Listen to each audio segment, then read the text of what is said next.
Well, the man needs no introduction. It's Richie Incognito in the house with some game balls behind him, an American flag, and a nice bottle of what did you say that was again? Look, Casa Azul, Reposado. This is the stuff, Tyler. If you're out in the streets, this is what you're drinking. It's beautiful. It's beautiful. Well, it's good to see you, man. Congratulations on an NFL career unlike any that we'll probably ever see, right? And I don't Oh think there'll be man, another Richie Incognito. I hope not. No, man, it was a great run. It was nice to do the whole ceremony and thing with the Raiders and have my teammates there to support me and have family and friends come in and kind of just celebrate a long, crazy, wild career. The final chapter. How did you come to the decision then? Because we talked on and off, for a while this past year, and I know you had some health issues, and you're getting up there in age, but you still love it, right? I Yep. mean, you still had the passion to play. So how did you come to the decision to step down, step away? I've always had the passion to play. Once you get older and you're an older veteran, the onus is on staying healthy, being available. And just over the last two seasons, I wasn't able to be there for my guys. I dealt with kind of a weird injury in 2020. Something that went undiagnosed for a little bit. We couldn't get our hands on it. Wound up being a bone chip in my ankle, which in the grand scheme of things isn't too major. And then this year I came back, I rehabbed, I came back, I gave it my best effort. And my thinking going into the season was, hey, if everything goes according to plan, we stick to the script, we have a solid season, and I earn another year, then I'll come back. But, if the plan goes sideways or, we get off track, I'm thinking, I was thinking about hanging them up. So we got into the season. I had a great camp getting prepared. And then I had a calf injury that happened right towards the end of camp and couldn't get it under control, couldn't manage it, couldn't really get it back to even ground to play. So about November last year, I was out. I was done for the rest of the season. I had re-injured my calf, and that's when I just started evaluating. Okay, let's get ready for the plan that we've had in place for a little bit. Let's hang them up and move on to the next thing in life. It's got to be tough, though. I mean, this is all you've ever known, all you've ever done. Your life is always better and more structured. Like when you're with a team, I mean, there had to been a lot of factors that were begging you and pulling you to keep this thing going, even at your age. Yeah, no doubt. I know once you start factoring in the age and how fast you recover and the demands of playing, it's one of those things where it's the when you're young and you're in it and you're fighting for a spot and you're fighting for those contracts, you're kind of ignorant to the fact that hey, we're playing football out here with some very large men traveling very fast who are very pissed off. And during the whole process of retirement and stuff like that, like, yeah, can I go back and play? I'll be, of course, I can find a team, I can go play. But what's my body going to do? I'll be ready for spring ball, I'll be ready for camp, but I want to be ready. I want to be able to grind through camp, play in the season. So there were a lot of factors that factored into it. I think if I were retired, 5 years ago, 6 years ago, there would have been that feeling of I have more to give. I could still play. So it kind of came at a perfect time. Um, I had a plan in place for retirement. The calf just kept getting injured, and I was ready to move on. So everyone's been asking me like, "Oh, do you wish you're out there at camp? You wish you're getting ready for the season?" And the answer right now is absolutely not. I don't miss camp. I don't miss what the boys are going through right now. It's nice to relax and go back to school and reconnect with family. I mean, that like, you set this up too. This is a year or two in the making, right? I mean, you knew this day was coming, so you wanted to get school set up, maybe some media opportunities set up, and so this isn't. It wasn't like a surprise. It wasn't a shock. You mentally were kind of putting yourself into that place of not having football. Absolutely. Yeah. When I was younger, I was always scared, what was the plan after football? Because plan B is plan A when you're young in the league and you're trying to fight in a roster spot. The thinking was, like, okay, what if this ends? What am I going to do next? And, there was a lot of anxiety towards that earlier in my career, but I got some good people around me and we worked to frame out like what was next. For me to replace the schedule of football, we're going to do school. Hey, I'm down in Arizona State. I'm taking 12 hours. I'm on campus. I'm online. That gives me some sort of structure where I can plan out the rest of my schedule as far as training, golf, media. I'm doing some consulting and advising with offensive linemen. So yeah, the plan was in place. If there was no plan in place, I would be swimming upstream without a paddle right now. I mean, we're gonna get into everything, but like, how do you want Richie Incognito to be remembered? Really, like, when people hear that name, what should they think? I automatically want people to just think about the guy on the field, the guy that was out there kicking ass for the last 2 decades in the trenches, take no prisoners. I think it's one of those things. I'll be remembered by my guys I played with, my guys that love me, my guys that knew me. Um, so yeah, I just want people to know that I love playing ball. I love playing physical ball. I loved wearing on people, grinding on people, and having a lot of success. And I love just the kind of the team, the group mentality of like us versus everybody. So I hope my teammates could say, I was always ready to answer the bell, and I was ready to play on Sundays. Well, beautiful. We've got a lot of the go long OGs here. I mean, God, Joe, Mike, Connor, Jim, Colin. Did I miss it? Charlie. So fire away, fellas. You don't want to hear me talk. All right. I'll go first if it's okay with everyone. Richie, how you doing, sir? Um, can you go over what happened at the end of your Bills career? Like you took a pay cut from what I remember, and then you like retired, and then you came back, and it seemed to get really messy. Can you just kind of go over what happened Yeah, during that whole thing? yeah, no, it was really messy. I wish that was one of the things I wish I can go back and redo. Basically from my end, I was upset with the pay cut. I had signed a contract back when I had signed with the Bills in 2015. I played on a prove it deal. We went through contract negotiations with the Bills at that time, and that was Doug Whaley, Rex, that whole crew. And the contract negotiation kind of went, hey, we're going to give you a contract. It's going to be not up to market value. On my end, I was looking at other teams like, hey, I can go to the 49ers. Hey, I can go to the Seahawks. Let's make this work with Buffalo. And the way my contract with Buffalo was, it was one high year, one low year, one really high year. So leading up to that offseason, I had thought that I was due for a pay raise. I just played in 3 Pro Bowls. I had raised my level of play. I had done everything that I had done to justify a pay raise. And really, that last year, the contract really kind of waited out the rest of the team-friendly contract I signed with the old regime. So the new regime came in. They asked me to take a pay cut, and I said, "Listen, boys, I don't take a pay cut. If you don't want me on the team, you can either release me, trade me." We went through a couple weeks of renegotiation of a pay cut. It was one of those things where I was just like, you know what, I'll take the pay cut. You guys can't find anybody to trade for me. You can't do anything. You're not going to release me. I'll take the pay cut. And in the process of taking the pay cut, I had a lot of family stuff come up. I had some stuff on my personal end come up, and it got really rough. For me, it was the pay cut. I was upset about that. And then, there was a bunch of other stuff that went on in my personal life that kind of took me away from football for a year to allow me to come back. Do you think they lowballed you because of your past, and they could say like, "Well, we gave you a second chance, so here's," because you were pretty inexpensive for an offensive. There's been way more offensive line. Yeah. Yeah, no doubt. My whole thing was, listen, I signed a team-friendly deal with the team. It gave you flexibility in the first 2 years. Now, when the money I'm actually due to make is due, you want to reduce that number. That didn't sit well with me. It was one of those things where, of course, my reputation comes into it. Of course, all the bullying stuff. Of course, all the stuff that's gone around my career has impacted the money I made. So yeah, when you're looking at it from my stance of I've already earned this money is due to me, and then you want to reduce it, well, that's where the issue lies. And yeah, it was messy at the end. I was like, "Fuck you, I'm retiring." It is what it is. But it was all over the money. I love Buffalo. I love playing there. I love my time there. It was really fun back in the day playing for Rex and his whole crew, and then going through the transition, playing with Sean McDermott and him being one of the most detailed coaches I've ever played with. So I still, it was a messy end to my time in Buffalo, but I still regard it. That was some of the best days of my career and of my life.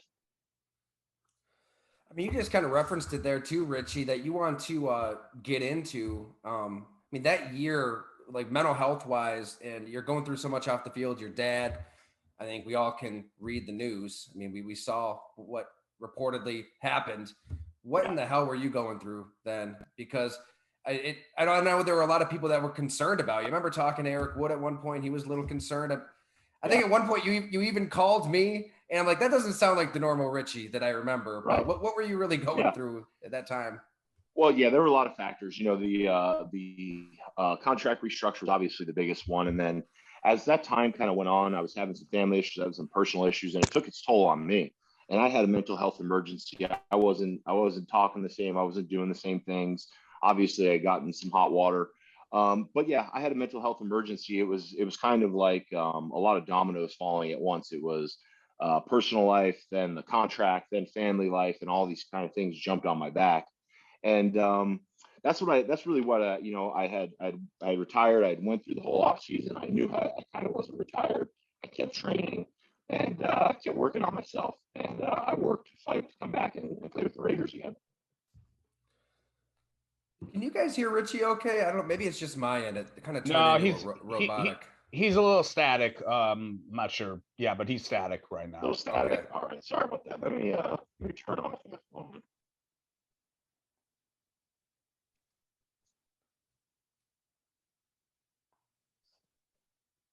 Is that a little better?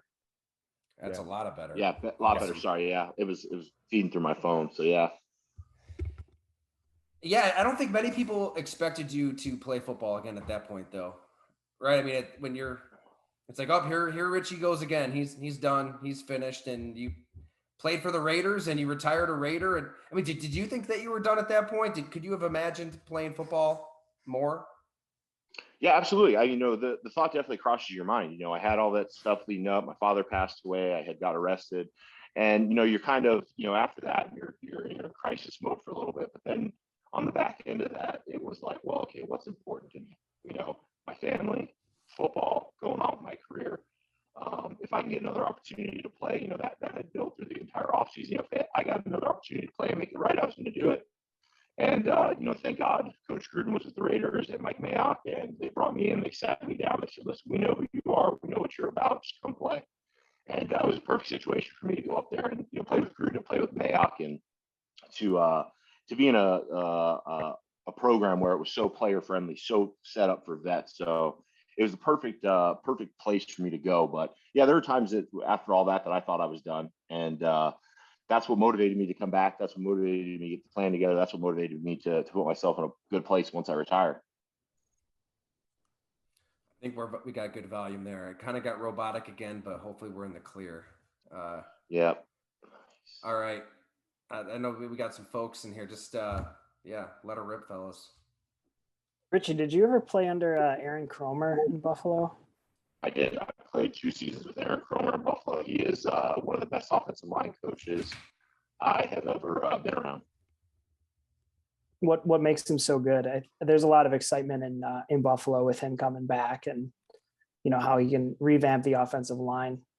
Yeah. No, he's great. I was shocked that they didn't retain him when the staff went from Rex Ryan over Sean McDermott, because Kromer is a very highly detailed offensive line coach. He's really good about technique. He's really good about explaining game plan. Like, hey, this is how we're going to attack them. This is why we're going to attack them.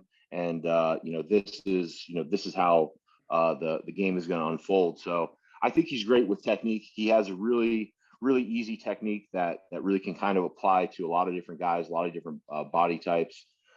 He's highly detailed in the information that you get from him as far as blitz pickups, front identification. He gives the guys a lot of tools to go into the game with. And he's really great at just the finer points of the game, just the detail, finishing drills, pulling drills. Everything has a purpose in his system. And I really think that he'll help those guys, take the next step.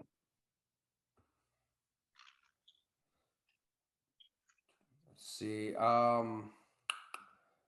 That's not bad audio.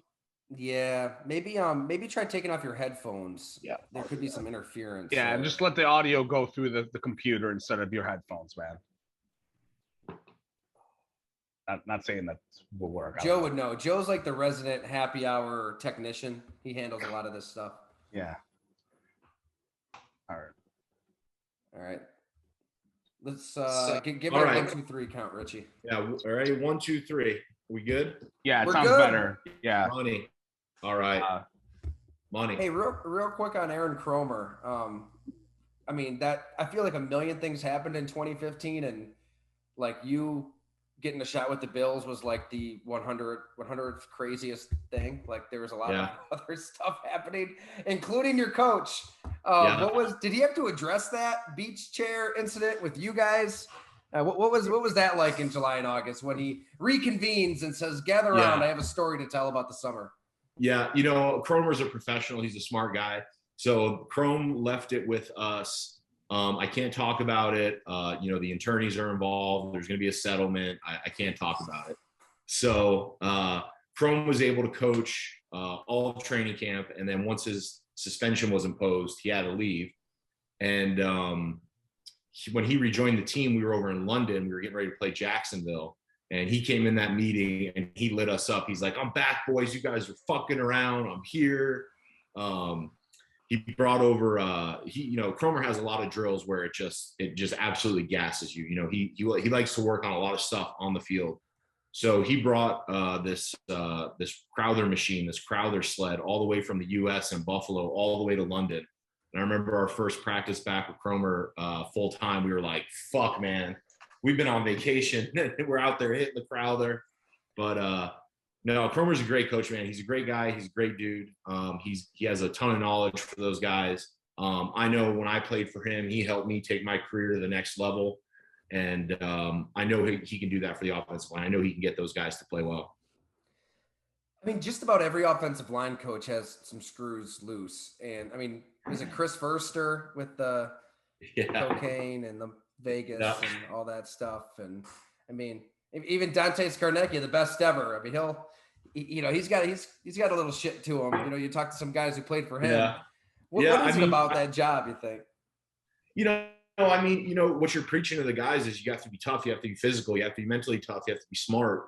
And for an offensive line coach to be a great leader, you have to have all those attributes. You know, you can't roll out some nerd in front of 15 to 20 alpha males who all we do is think about is beating people up, you know?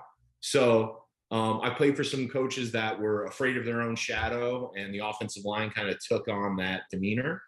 And then I played for some coaches like Cromer, Coach Cable, Juan Castillo, Jim Turner.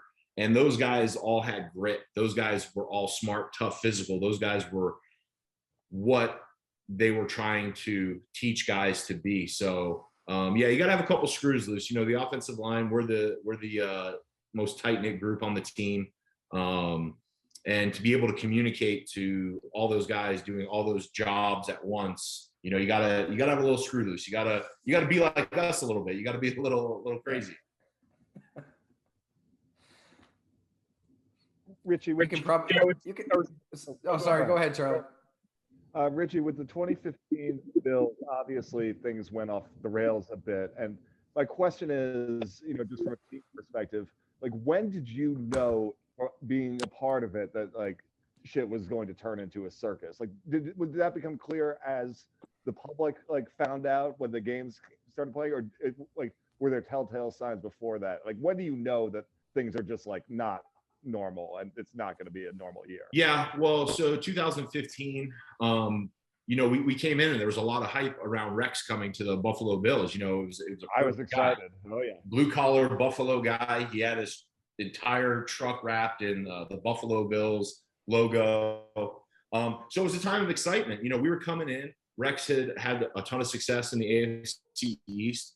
He came to Buffalo. He started building a team after, you know, what he identified with, you know, smart guys, physical guys, tough guys. He really enabled us to kind of be pros and be men.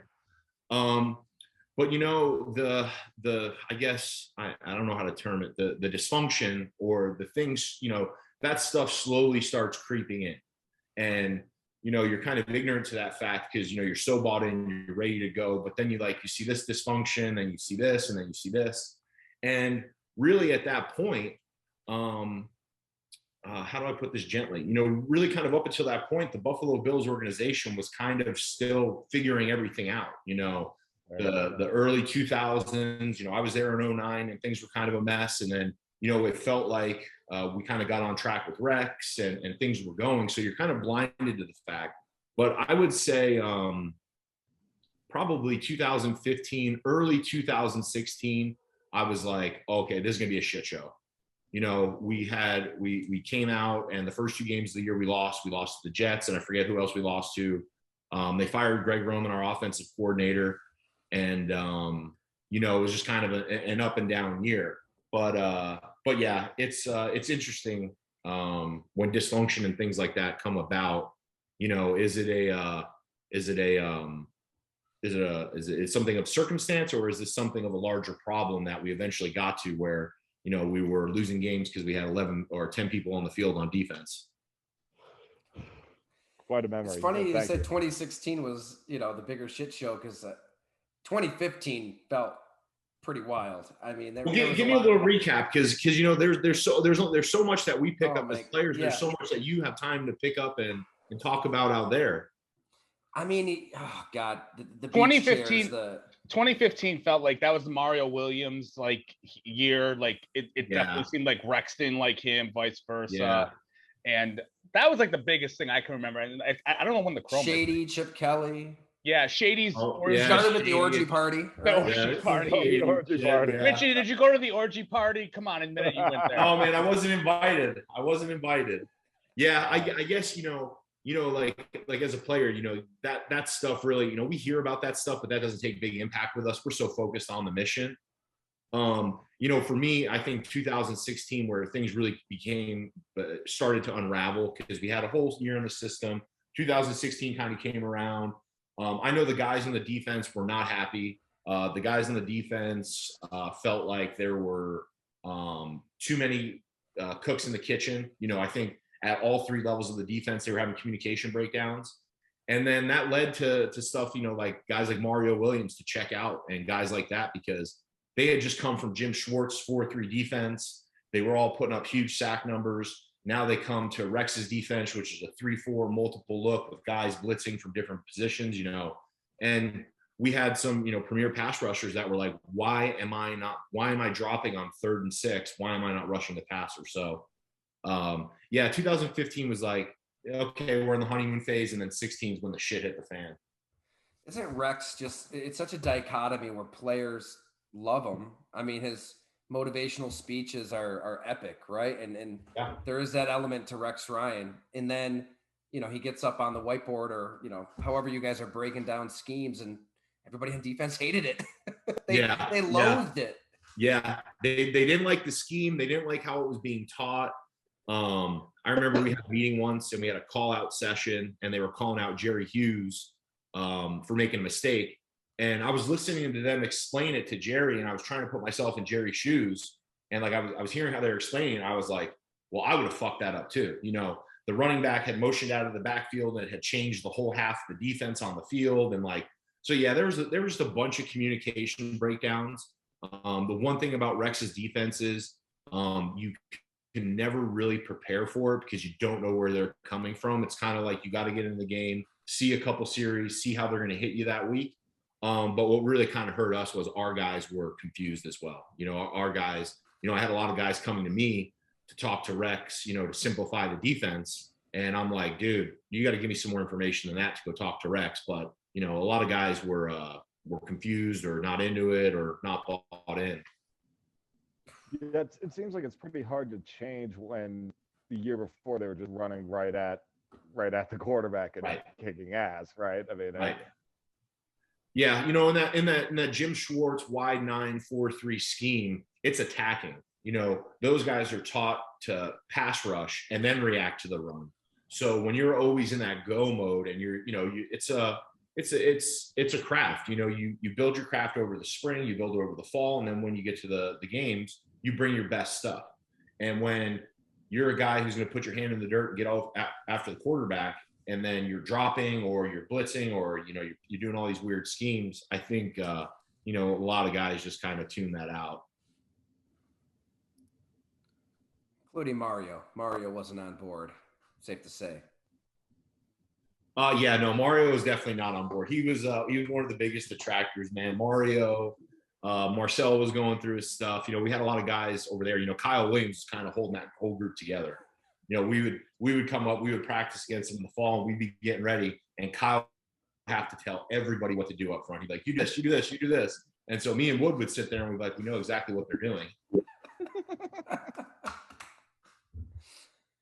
Hey, Richie. Richie, Oh, sorry. Go ahead. Yeah, I know you only had a short time with him, but I'm just wondering your initial impressions of Mcdaniels in his second go around as head coach. It's been great, man. It's honestly been great for our guys. You know, I think whenever you change cultures or you change staffs in the NFL, you kind of go from one extreme to the other. And what the Raiders are going through right now is the extremely player-friendly coach, vet-friendly coach, and Coach Gruden to now McDaniels, where there is no real hierarchy. Everybody's earning a spot. Everybody is learning from the same starting point. And a lot of the jobs are open, and we have a lot of open competition. But Coach McDaniel brings a whole nother level of detail to the game, where a lot of coaches are lacking. You know, a lot of coaches will get up there and give you a great pump-up speech and be able to come up with all these cool designs and do all this stuff. But actually teaching the guys about the game, teaching the guys about situations, teaching the guys how not to lose the game, it's been huge. And seeing them in the preseason and seeing them go in and game plan, seeing them have success running this new scheme, it's really exciting for us. It's really exciting for the Raiders. You know, the AFC West is going to be an arms race this year. And, you know, the rest of the AFC is extremely tough as well. So our guys are excited. You know, it's the Patriot way. Everybody's got to buy in, and everybody kind of, you know, gets kind of, everybody's on the same level. But you know, we're excited to see the boys go, make some noise this year.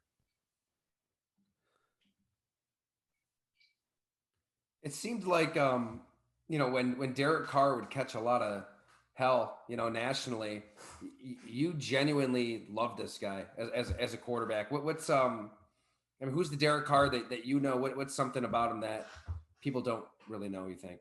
Yeah, I mean, with Derek Carr, what you see is what you get. You know, he is a very, very, very he's a great player. He's a great teammate, and he's a better friend. And what people see in the slander that gets tossed at Derek is not necessarily on Derek. I think a lot of it has to do with kind of like we were talking about with Buffalo before. We're talking about Oakland, now Las Vegas. You know, a lot of bad draft picks, a lot of free agent signings that didn't go wrong. And I think that energy gets addressed to Derek. And Derek is a guy who's the ultimate competitor. He loves to compete. He loves to prepare. He has his guys' backs. He's just a really, really, really good man. And when you see his stats and what he's done over the years with kind of a limited receiving core, limited run game, limited offensive line at different times, just to see him get better and better and better. You know, we love to see it. We see all that slander out there. We want to protect Derek so that Derek can put up the numbers. And I think the world is finally coming around to seeing Derek for who he really is. You know, we were faced with an incredible set of circumstances last year, losing Coach Gruden, the Henry Ruggs deal, David Arnett. We kind of had our own crisis situation. And, you know, Derek just was the same guy he was every day, a great leader, super consistent. And I think people got a taste of that in the media from what I've been seeing my entire time with him and why I ultimately love him. He's a great fucking guy. Hell-raising Richie Incognito and God-fearing Derek Carr, thick as thieves. Man, we've been talking forever. We played in a couple Pro Bowls together, and we were in Hawaii one year, and we were like, man, it'd be great to play together. It'd be great because, you know, I have that killer instinct. I love to compete. And when I was signing with the Raiders and going through the process, he's like, man, it's going to be real. We're actually going to get to play together. So that was really cool. Hey, Richie, one question. I know you signed with the Raiders, I think, in June of 2019. Yeah. That was when Antonio Brown got there. What happened through your whole thing when you got there and that whole thing, what happened with him? Was he crazy? Yeah. What happened? I mean, it was just a mess. It was really a mess from the get-go. You know, you gotta think of, you know, Coach Gruden and Coach Mayock. Those guys want to empower players. Those guys want players to be themselves. Those guys want guys to feel like men and they make their own decisions. With Antonio, you know, it was just a series of bad decisions after bad decisions. You know, I really, you know, I feel for Antonio, but I think he just got to a point where he thought he was bigger than the game. He thought he was bigger than the team, and he could do all this stuff that all of us on the team would never do, you know, fly home in the middle of training camp, just a lot of crazy stuff. But I think, with Antonio and the Raiders, I think he thought he was bigger than the team, and some of his actions rubbed the team the wrong way because the team fully had his back. They had his back for 4 months of really wild stuff. And then once he started to disrespect the team and he had the blowout with Mike Mayock and the thing with Gruden, it got to a situation where they couldn't support him anymore. And, it's been one of those things where it's kind of been a car wreck from there on out. As a player, did you at all go up to him and say, dude, what the fuck are you doing? Like, what are you doing, bro? Or like, are there moments when did you do it with him? And are there moments in your career that you can remember you were like, it's, well, so again, I played in a couple of Pro Bowls with Antonio, and Gruden knew that. So when I went on my visit, he saw me talking with Antonio. So they put my lockers next to Antonio. And so, a guy like Antonio, he's such a superstar. He's got so much stuff going on off the field, shooting commercials, doing all this stuff. So, my thing was I would just check in on him like, hey, bro, how's it going? Nobody's allowed in the NFL locker room. And this dude would have like 5 dudes standing at his locker after the practice. So it was always like tough to get with him. But, Antonio's a great guy. He's a positive guy. So we always kept it really positive. But, towards the end there, I forget, he kept leaving camp and flying back to Florida and then coming back and leaving and flying. And I had to talk to him. I was like, hey, bro, that's one thing you can't do. You can't leave. I know you can't practice right now, but you can't leave. And 2 days later, he left. And it was one of those things where it was not good. I see Connor Kennedy has his hand up. What's up, Connor? Sorry, my mic was off. There you go. Yeah. Okay. Yeah, how are you doing, man? So one question I had, obviously the last year you were on the Bills is 2017. And among the things that happened that season, obviously you guys broke the playoff drought, but the other more infamous thing is Tyrod being benched for Nathan Peterman for that Chargers game. I was just wondering how the locker room reacted to the benching and also what the aftermath of that was like from inside the locker room. I'd imagine wasn't like a popular decision when it happened. Yeah, that definitely wasn't a popular decision when it had happened. It was incredibly tough because the decision was made and we had showed up for our Wednesday meeting to start the week, and we were going to a team meeting. We got pulled aside. Coaches were like, listen, we're going to let Nate start this week. Tyrod will come off the bench. And that's how we're going to roll. So, as a company man, as a team player, you got to be, all right, fuck it. We're rolling with Nate. Let's go. I was excited about Nate. Nate had tore it up in the preseason. Nate looked great in practice. So it was like, all right, we're kind of in the middle of the season. We need a little juice. Let's throw Nate out there. And that quickly unraveled. And, I was hoping Tyrod would have come in earlier. Tyrod wound up coming in the second half. We wound up fighting our way back, almost winning that game. But yeah, that's one of those events that happens, and there's a lot of murmurs in the locker room, a lot of people questioning that decision. And then when it didn't go right, that was, it led to more doubt, more questions. Yeah, that's a hard one. It just is. It's hard to forget that as good as things are in Buffalo, right? I mean, Josh Allen could win MVP. The team could win the Super Bowl. I mean, it all began with the head coach in his first year starting Nate Peter. And then he's the opening day starter the next year. He's the week 1 starter. Yeah. Yeah, Crazy. I know. Yeah, no, it was a crazy deal. It was a crazy deal because obviously I love and trust and respect Tyrod. The decision came from way up higher than us. So we rallied around Nate. And I'll remember being on that field, and he threw the first one. The first one was bobbled or something. It wasn't his fault. Then he threw the next one. Then there was a pick 6 in there. And then I was like, okay, what the fuck are we doing here? Like, come on. Like, let's go. So, yeah, that was interesting. My brother has like this affinity for Nate Peterman. He loves Nate Peterman. I love Nate Peterman. I was with him in the Raiders. I love Nate. Don't necessarily love his on-field production, but hopefully he'll get an opportunity to kind of make up for that. He's with Chicago, right? He's still in the NFL. He's employed. Yep. He's employed. I mean, Nate's got it. Nate can make all the throws. I think, Nate's biggest thing is confidence. It's having a little bit of that dog, a little bit of that gunslinger.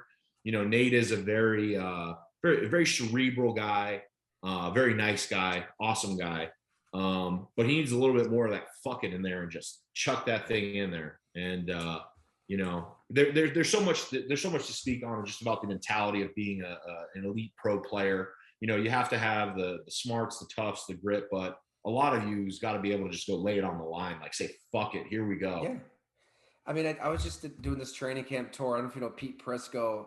We were at the Colts practice, and we're just going through different quarterbacks. You know, Pete, he gets all worked up. He's like, man, I love a quarterback that just has some balls to him. He just says, fuck, just like you just says, fuck it, and goes out there and doesn't give a shit. Like some guys have that, and some guys just don't in their personality.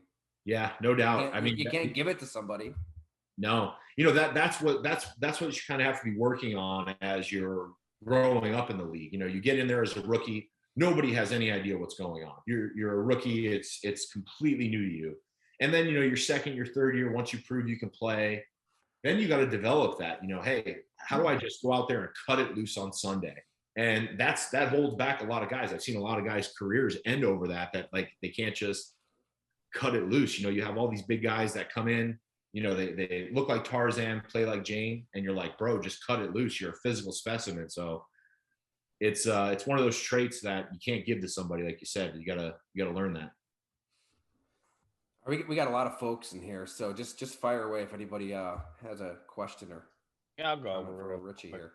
Richie, how'd you feel about what happened with Gruden, with getting fired, the emails? Like, how was that like taken in the locker room? And yeah, I feel like he should have got. Yeah, no, it was terrible. It really was. You know, it was blowback from another investigation that the league was conducting.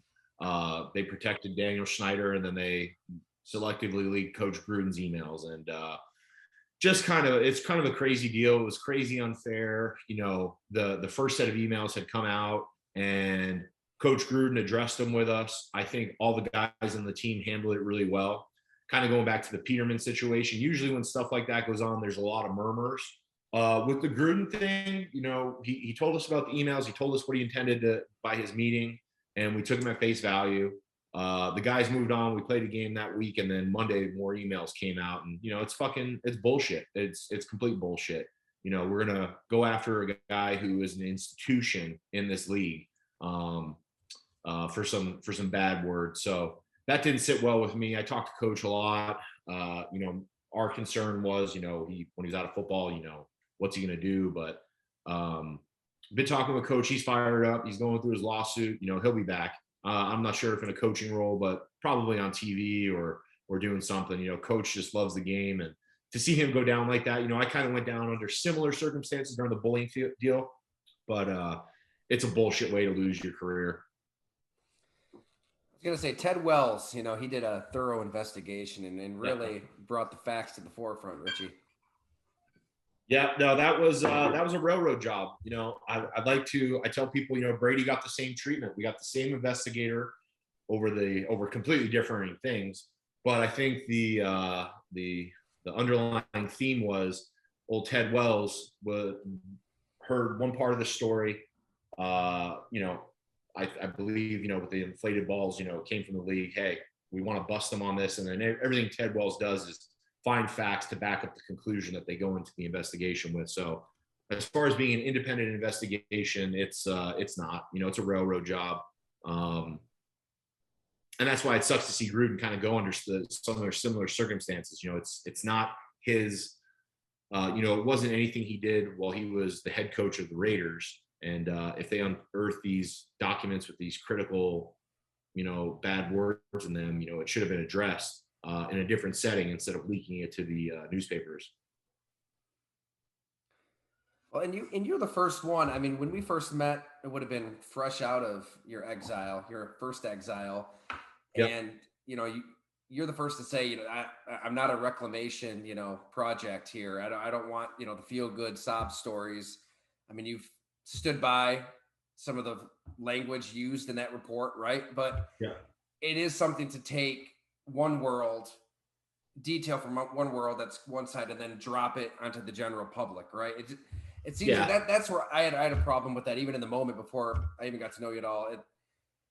The football locker room is a strange place, It's a different It place is. than Yeah. the normal society that we all function in day to day. You know, I just think with the whole bullying thing, it just got so blown out of proportion from the get-go. You know, the allegations were made, the team went through, they interviewed everybody, they talked with me. Was there some bad language? Absolutely. Did we pull some crude jokes on each other? Absolutely. Did I ever lay hands on anybody? No. Did we ever do anything that broke the law? No. Did we do anything? You know, what the conclusion was that we did everything to drive him away from football. And in fact, the story is we had a mentally ill guy, Jonathan, who didn't fit into the locker room, who didn't fit into the culture, who was really feeling the pressure of the NFL on him. We had me, who was his best friend at the time, his only friend on the team. And basically they just took our friendship and turned it on upside down on one another. And every little text or little barb or anything I sent him was then kind of shown or put into the investigation to bolster the fact that he was bullied. So, you know, I think when I look back on it, I think things could have just been handled in-house. You know, the Dolphins did their investigation. They came back to me a couple of weeks later. They were like, we found nothing. We really found nothing substantive. And then you had Ted Wells come in and find basically some bad words, you know, some challenging scenarios of a young professional athlete. But yeah, the NFL locker room is definitely an interesting place. What I take away from that is I know my teammates in Miami knew the story. They had my back. People close to me knew what happened. And that's why it was so great with Buffalo when I came in. It was under Rex, Doug Whaley. I had flown to Florida and spent time with Terry and Kim Pagula. We spent like 2 hours together just talking. And for them to give me an opportunity to come back after that exile or year suspension or whatever you want to term that, it was great. And it really could have happened in a better place. You know, Buffalo, New York, blue collar people. I'm a blue collar guy. I work hard. I'm an East Coast guy. So it really was kind of like a storybook ending, you know, to be able to come back from that and go to Buffalo and kick some ass. Because a lot of the background on Jonathan came out after the fact, and like his upbringing. I forget how that came out, but yeah, like a year or two later. Well, you know what? If you still ask me and you still ask anybody, Jonathan's still a friend of mine. I haven't talked to him since this went down, but this guy was my friend. And that's what I think kind of got lost with all the bad words, you know, bully, racist, homophobic, misogynistic, all this stuff that I got labeled with. But then there's the actual story of this kid came in from Stanford. He was a great kid, hard worker, didn't say much. Obviously had some things going on behind the scenes with mental health and, you know, it affecting him coming into work and being able to produce on the field. Yeah, so for his 2 years there, I mean, I was his only friend. I was the only guy he talked to. The organization would come to me and ask me how he's doing. And so when he left and it was bullying, and, you know, it was a bullying deal, I was like, this couldn't be farther from the truth. Like we all know the truth. You know, the Dolphins were afraid of his mom. His mom was an attorney, and the Dolphins thought they were going to sue everybody, and it was going to be real messy.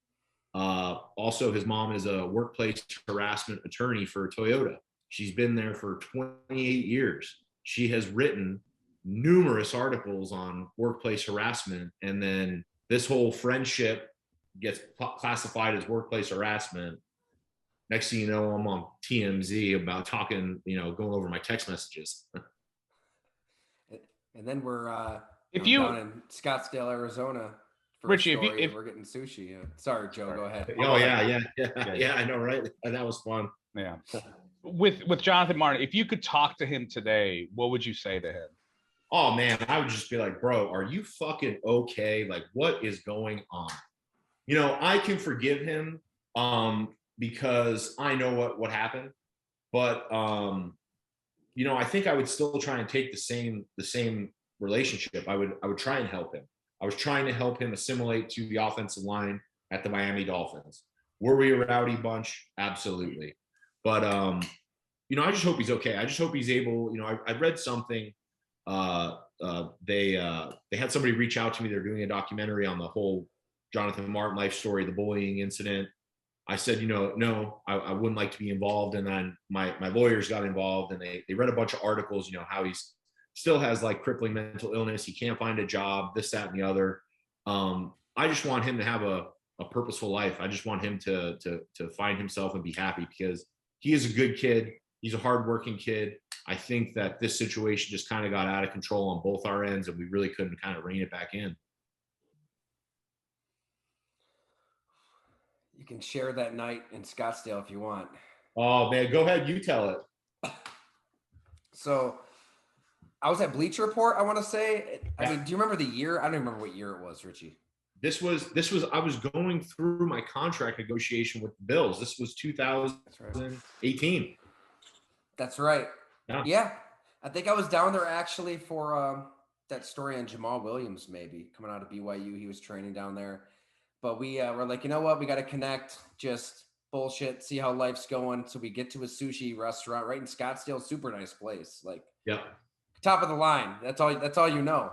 And you ordered a bunch of sushi, right? You put in the order, and before the food even arrived, your phone lights up, and you can take it from there. Yeah, my phone.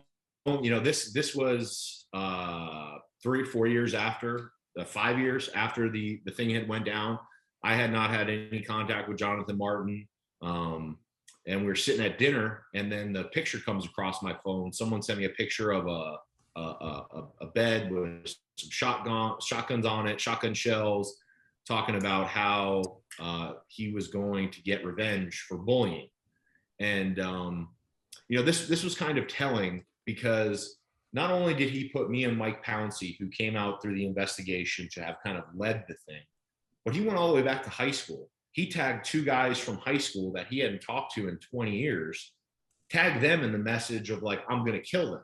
So you and me are at dinner. I'm scared. I don't know what's going on. You know, this is just someone from Miami had sent that to me, and I was like, is this even real? So I went home, called the Buffalo Bills security, called the NFL security, called the cops. They came over. I fell asleep that night. There was a cop car in front of my house. I woke up, and Buffalo Bills security was like, yeah, you have to evacuate your house. He's in a car. He's driving your way. He has guns. They broke into his house, all this crazy shit. So me, my dad, and my brother had to load up in my truck, and we had to drive up to northern Arizona to go meet an FBI agent and camp out at this hotel. And by the time we had gotten up there to northern Arizona, he was caught, and then we can go home. So it was that was definitely one of the dominoes in 2018 that was pressing on me. That was new territory for me, a death threat. Whew. Yeah, I remember you looking around the restaurant like, is he here? Like, dude, I thought he was. As soon as I saw that, I thought he was coming in the restaurant, and I was scared. And I had no clue until you said it on that last happy hour that you were told he was en route with weapons to deliver on that promise. How come he wasn't arrested? So he had sent out the tweet. He had went around, I guess, from what I understand, he had bought a bottle of alcohol. He was driving around, and he had driven west to come to Arizona, but his mother got in touch with him and said, listen, you need to check in somewhere because the police are looking for you. So he went and checked into a hospital. And when he checked in the hospital, he said something about guns or something like that. So then the cops went there and apprehended him at that point. But this was the next day. You know, this had happened late at night. You know, obviously law enforcement has due process. They can't just go busting into his apartment. They went into his apartment. It was a real bad scene. He had writing on the walls. You know, he always had mental issues. But anyway, yeah, when I got that text at about 8:30 in the morning from Buffalo Bills security, like, hey, here's a number to a guy in the FBI. You have to leave your house. Jonathan Martin is headed towards you in a red Hyundai Sonata. And it was like, okay, let's go. Yeah, what's going through your head right then? Fuck, I hope he's not here. You know what I mean? Like, shit, I was worried about my family. I was worried about my brother. I had my brother at my house, my dad, I had my dog. You know, they said leave your house, and we bugged out real quick. And yeah, I mean, that was wild. That was very surreal. I'd say so, man. Mike, I'm not sure how you really Jim, segue Dan. away from that, but I do have a totally unrelated question for you, Rich. you know, one of the things I try to appreciate as I get older is that as a psychotic Buffalo Bills fan, that players and people in the organization don't necessarily feel every little breeze the way that we do, Right. you know, watching from afar. And I was really struck when the Bills brought back Aaron Kromer this year. Yeah. And you were with him and Rex. And when the whole beach chair incident went down, you felt at the time like, yeah, this is Rex's Bills. That tracks. Right. That makes enough sense, you know? But for McDermott to bring him back felt very un-McDermott. I don't mean that in a good or bad way. I was just very surprised by that. So you were there with Kromer. You had the year under McDermott. Is that surprising to you? Or is it just like, for a guy like me watching the reports about Kromer, none of that actually matters, Yeah. you know, if you're in the building? Yeah, you know, I think with Kromer, he's just got such a good reputation, and he's so good with offensive linemen. He had the blip in 2015 where he punched the guy, and it turned out to be a 14-year-old kid. But it made sense at the time. It really felt okay, sure. Yeah. I think, I just think Kromer, he's a great guy for the team. He's really is, he's a guy in this league who has coached offensive line, who has been an offensive coordinator. He's a Sean Payton guy. He understands the game at a very high level. And I was disappointed when they didn't retain him after the 2016 season, because I said, listen, this is the reason why we've been doing so well. So to bring him back, I'm not shocked. He had a little blip on the radar in the NFL world. We all have a couple blips, but I think his reputation and what he brings to the organization outweighs what happened in 2015. I really, really think that guys like Deion Dawkins, with the Bills, it's kind of offensive line by committee. You're always rolling in guys. They're still trying to find their 5 up front guys, solid starters, but I think guys like Deion, it'll help take him to the next level, because it'll have Deion thinking next level blocking, next level finishing, next level on the plays that we run. So I'm glad Krome's back. Look what Krome did in Los Angeles. He was in Los Angeles with those guys, with McVay and Goff, and they were developing that offensive line. He left a year early, but that offensive line protected for a Super Bowl winner. Why do you think that good offensive line coaches move so much? Like Kromer does have a sterling reputation. The guy, is 2-3 years and he's on to the next thing. I think maybe because the offensive line coach is directly tied to the offense coordinator. And, it's not about what it's about who you know in the NFL. So when the coordinator gets kicked out, boom, you automatically start, okay, head coach, who's the coordinator? And then he picks who he trusts. He picks who he's worked with. And, it's a revolving door, but it's on that end, it's really about relationships and about who you know and about who you're going to get in with. Because again, I would have hired Kromer in 2017 off the 2016 staff. But when you're going through something like that, I think that whole staff is kind of like nuclear to the new staff. We don't want to bring over the dysfunction or whatever. So a lot that plays into it. Hey, Richie, question about the Bills when you were there. Actually, the first time around, you were there in 2009 for like a cup of coffee. And I remember Kavika Mitchell, I think that's how you say his first name. When you got signed, he tweeted something like, biggest mistake, that guy's a bum, which I think if that happened today on Twitter, like the whole place would melt. Do you remember like how that happened? Did you guys talk about it when you got in the locker room? Was he cool? Yeah, you know what? I had obviously competed against Kawika before I got there. I got there and then I saw all that kind of going on, and I really, that kind of stuff is outside. I know that guy did not come up to me and say one fucking word. I will tell you that. He didn't say a word to my fucking face. But no, yeah, it was a whirlwind. I was there like the last 3 or 4 weeks. You see like someone's talking shit, okay, whatever. I've obviously learned to brush that off. But yeah, he didn't say much to me, and then he was out of the league in about 6 months. So did you want to say something to him? It was kind of a crazy deal because I got cut by St. Louis. I had come over, and so there's a lot going on when you get cut week 13 and you have to pack a bag and go to Buffalo. I landed in Buffalo on Wednesday night. My bags didn't make it. I went to practice Thursday. We did a walkthrough on Friday, and they told me I was starting against the Patriots on Sunday. So a mean tweet was not bouncing around in my my head at that moment. Yeah, Brian Brom is your quarterback the next week in Atlanta, right? You know, there's a lot. No, I wasn't it Fitz. It was Fitz. Fitz, yeah. Yeah. Trent, I think Trent was, well, no, Trent was still there. Yeah, it was Fitz. And then it went back to Brom. Yeah. And then Trent, I think, had like one game against New England for like a day and he got killed. Yeah, Like, so it was something like that. You had T.O. on your team, though. That must have been, he must have, did you guys talk at all? Or? Yeah, I enjoyed spending time with T.O. You know, I was new to the team and I had known very few people. I knew Wood a little bit. I knew Kyle Williams a little bit. But T.O. was kind of one of the guys that I knew the best. So I was just kind of hanging with him. You know, I was only there 3 or 4 weeks. I hung with Marshawn. I hung with T.O. Got to know Wood a little bit. But, yeah, those were wild times. I remember we went into the Indianapolis game, the last game of the year, and Fred needed 180, 210, some sort of crazy number in rushing yards to get his first 1,000-yard season. We went out there and we beat the shit out of Indy in the snow, and he got it. I was at that game. I froze my ass off and got wasted. It was fun. Yeah.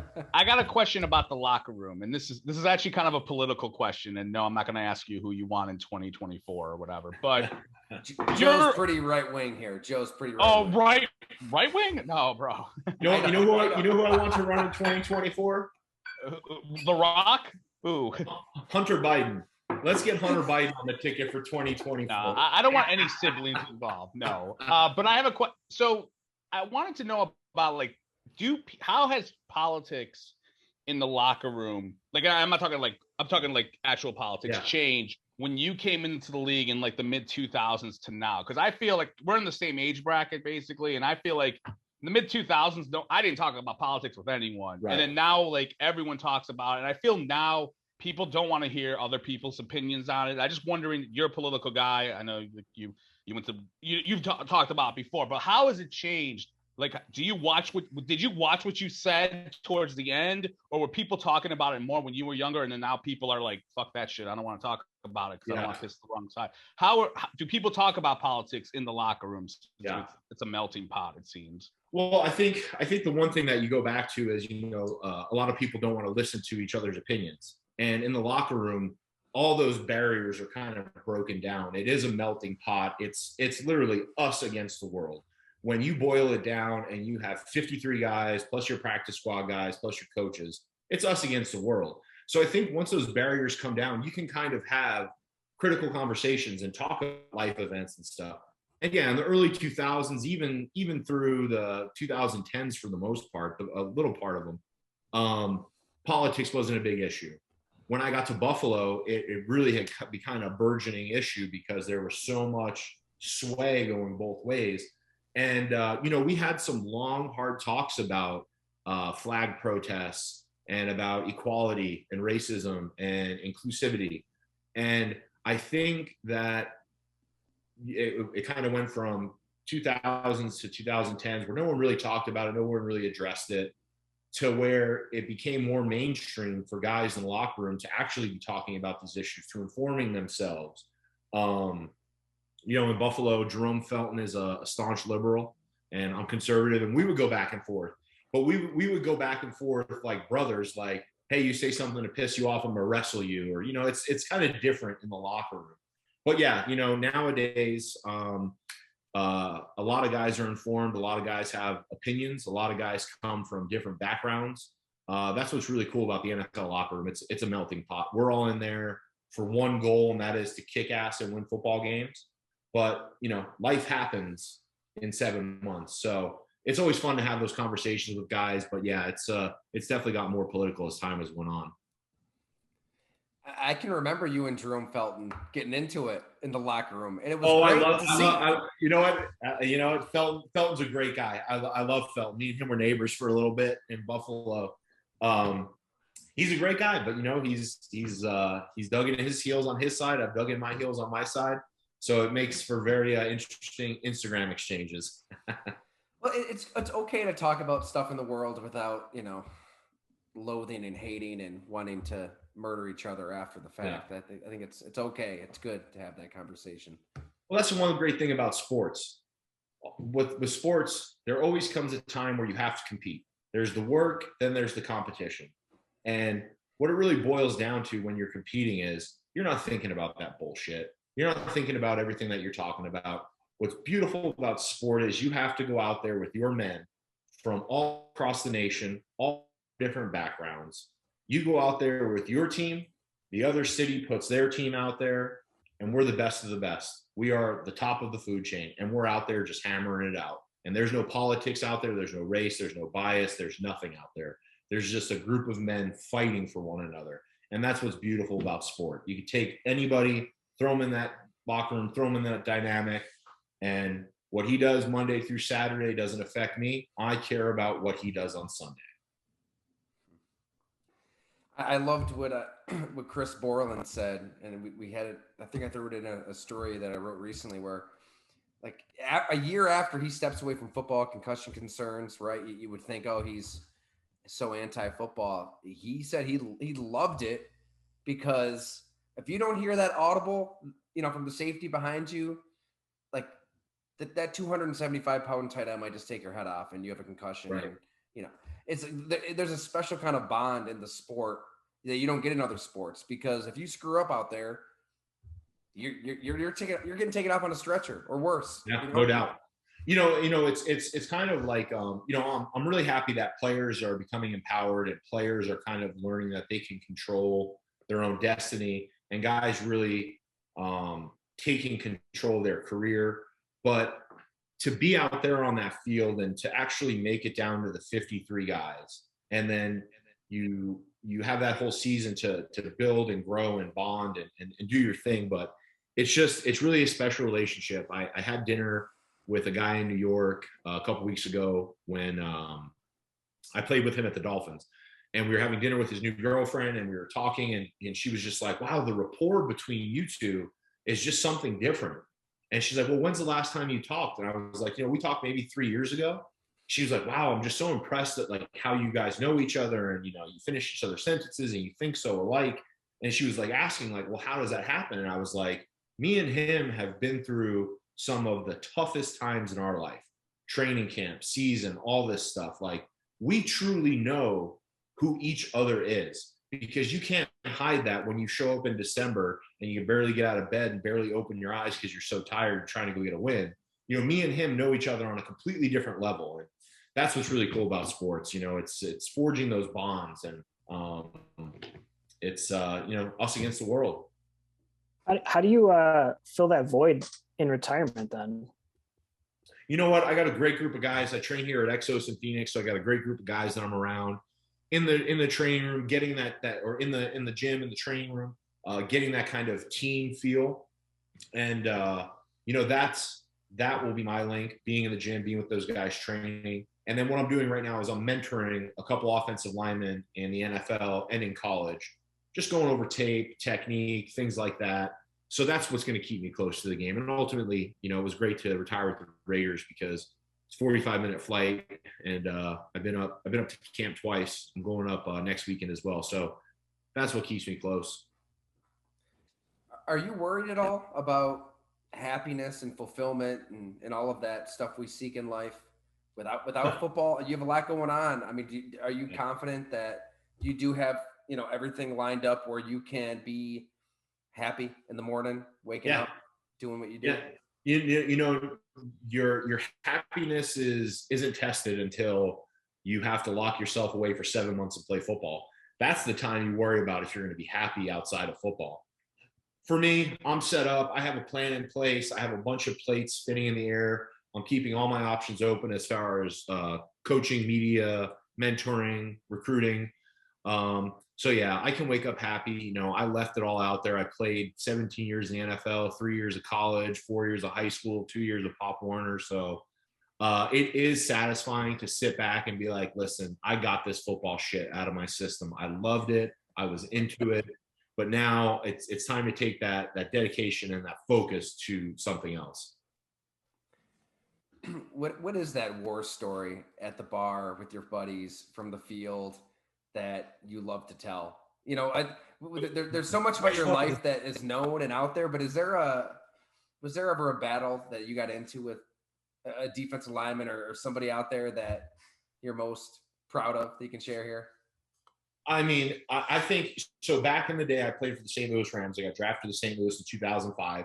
And I was an Arizona kid. I had grown up here. The Cardinals were terrible forever.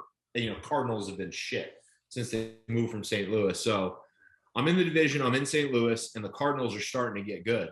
And two guys I used to work out with here in Tempe at Athletes Performance, Darnell Dockett and Antonio Smith, they got teamed up with the Cardinals and they started kicking ass. They started winning the West and they started they went to the Super Bowl. You know, they had all that success.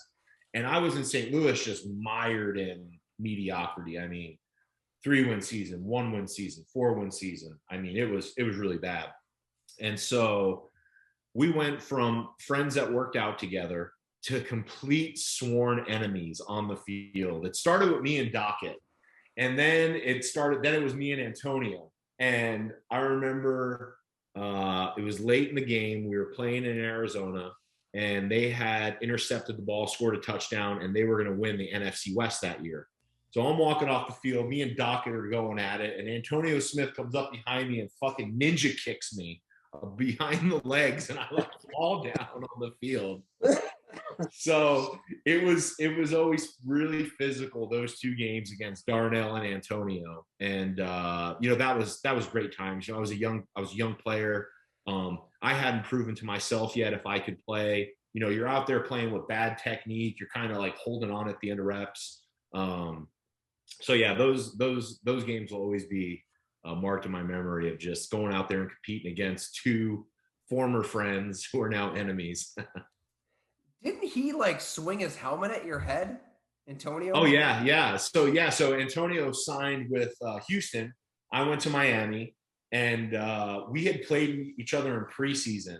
So like we only got like limited reps to go at each other. So you know, I think on that pass rep, I set out there. I put my hand in his face. I was like grabbing him, you know, tossing him around. He grabbed my helmet off of me and I was like standing there and he went to swing it. I backed up. He didn't swing it anywhere close. On the film angle, it looks like it was close, but he kind of swung it and he wound up catching a suspension. And, you know, it was just, you know, it's one of those things. It looks close. It looked like he almost connected on the video. I know from the one angle, it does look close. From the other angle, it wasn't bad. He was just kind of like swinging it out of frustration. But yeah, you know, those are those battles where, you know, you go in on Wednesday, your first day of the week, and they have the depth chart and you're like, oh yeah, fuck this guy. Oh yeah, him too. Yeah. So I'm sure they were doing the same for me. Who was the toughest defensive lineman you faced? Oh, hands down, Aaron Donald. Aaron Donald's a fucking ninja, man. That guy he is so blessed with talent, hard work, dedication, grit. He's a very smart player. He knows exactly what you're trying to do to him. He can beat you multiple ways. You know, Aaron Donald is the top of the mountain. Another guy I have a tremendous amount of respect for is Kyle Williams. That son of a bitch is so smart and strong and dedicated.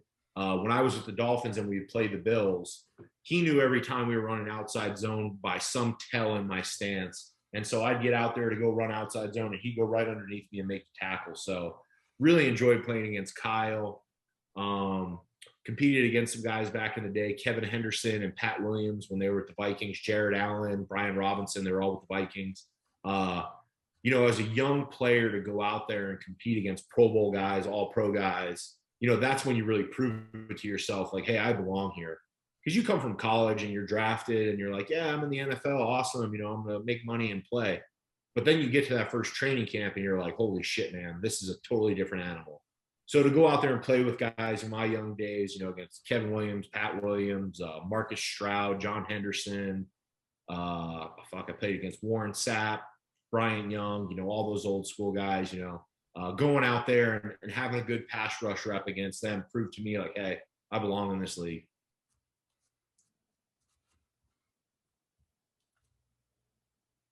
Fantastic. Anybody else have anything for Richie?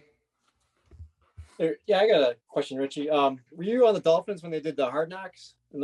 Yes. I looked over it. Okay.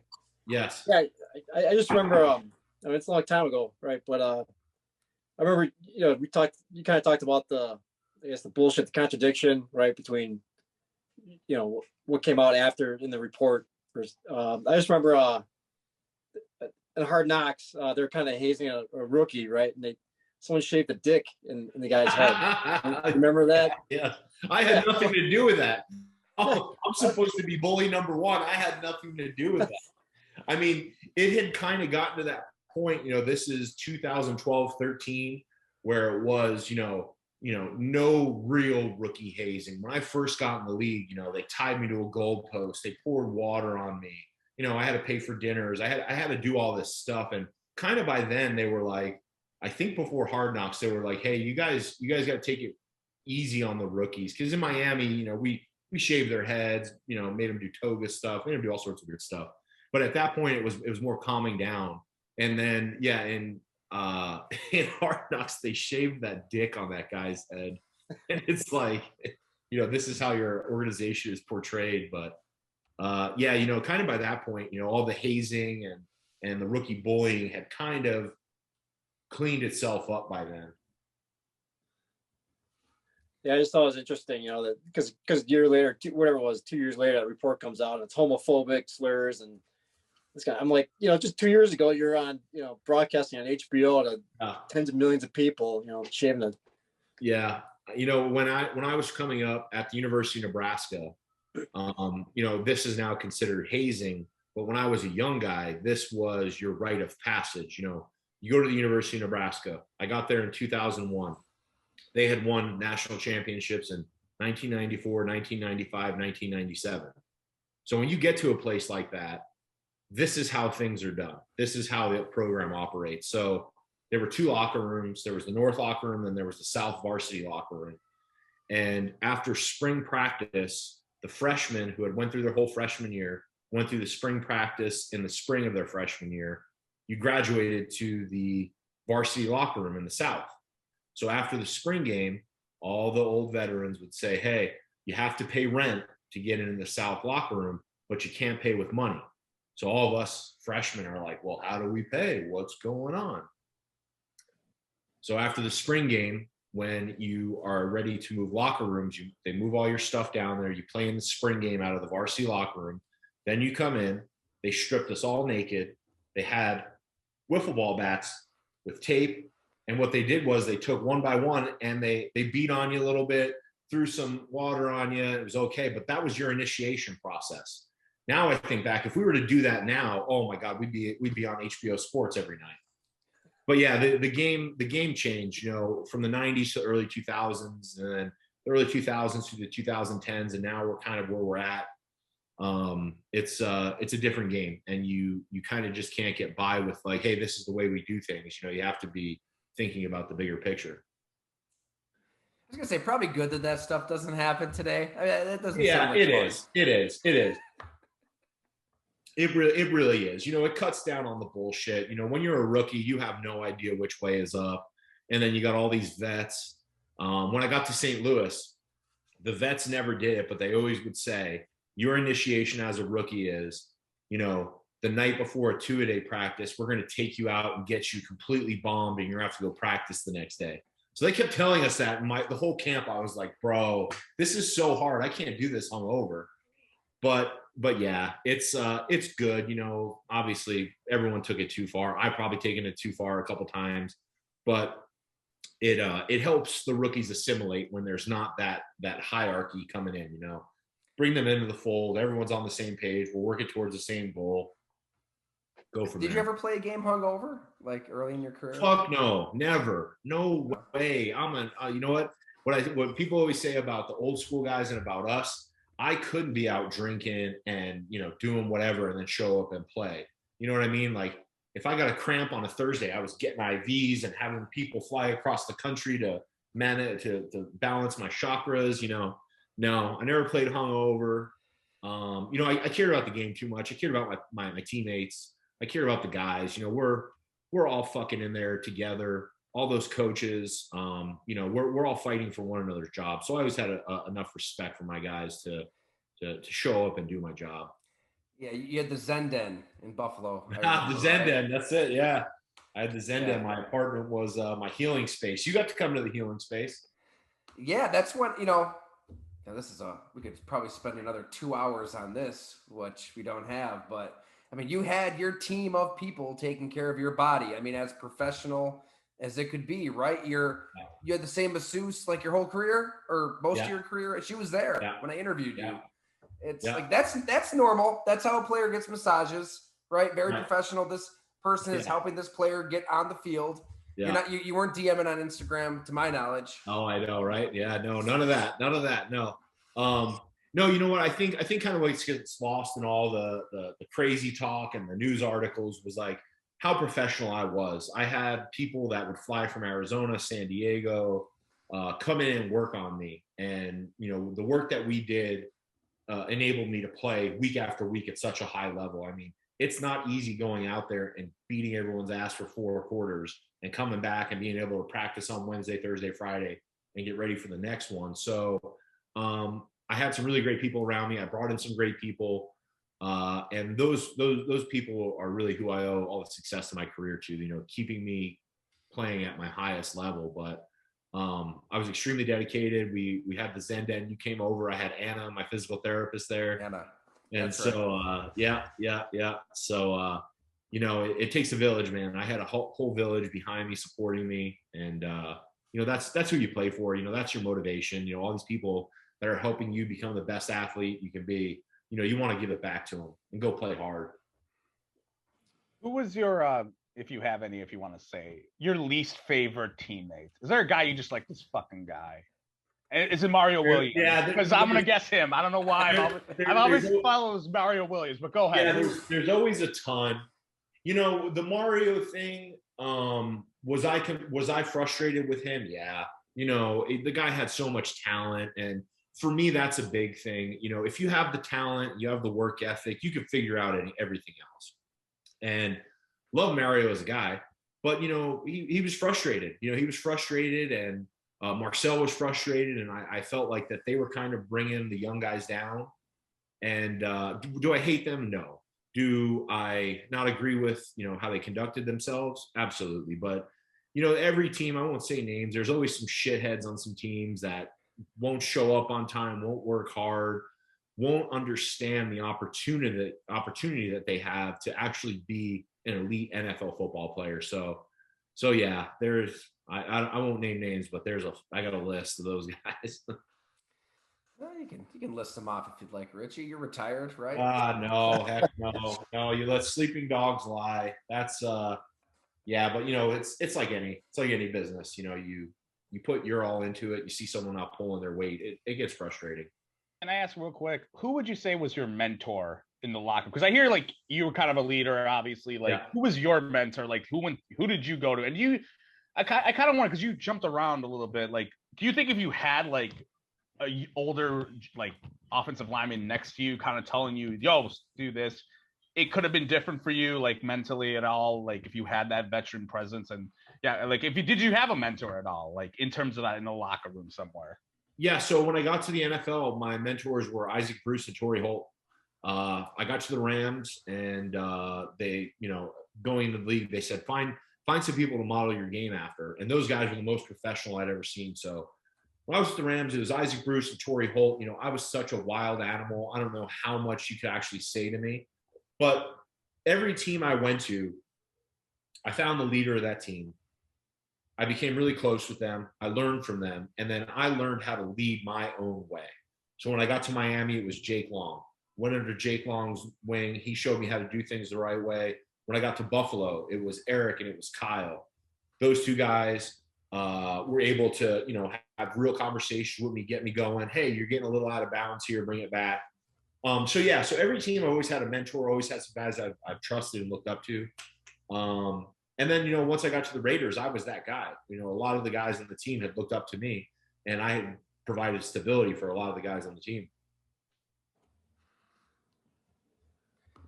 Big plans tomorrow? What's happening tomorrow in Richie Incognito's life?